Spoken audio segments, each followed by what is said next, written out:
In this clip, we're going to be working on some color correction. So most of our shot is, really as it should be. This robot was designed and lit with the intention of being put into the shot, but the dog was not, and he still looks a little odd. So I want to go in and start to play around with what's coming out of our scanline render for that dog. So I'm just going to come in right after that pre-mold and start working from there. So we'll kind of pull this over here. Now we've got a little bit of room. So I'll add my first color correct. And for this one, what I'm wanting to do is just kind of take the darkness of the dog down. And this is going to kind of take him and just make him feel like his brightness isn't being overdone like it was before. And then I'll go back in over here. Let's see which one this is. This is the one where we kind of have him gained down a bit.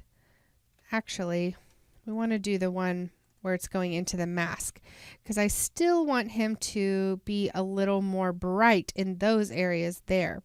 So we can continue to gain this up. Let's try a little bit brighter here.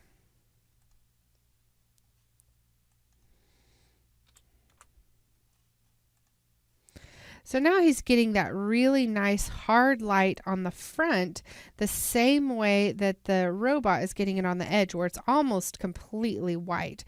And the girl is getting that as well.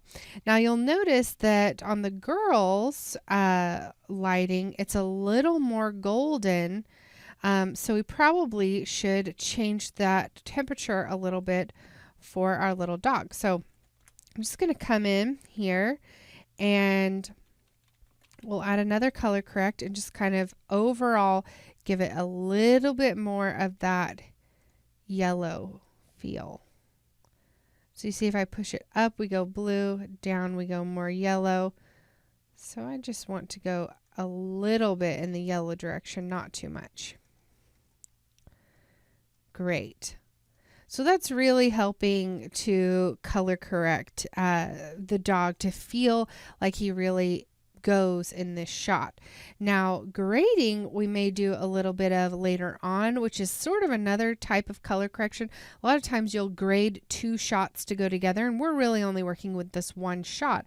But you can also do what's called a creative grade, which we'll be adding on a little bit later once we get a few other things in place.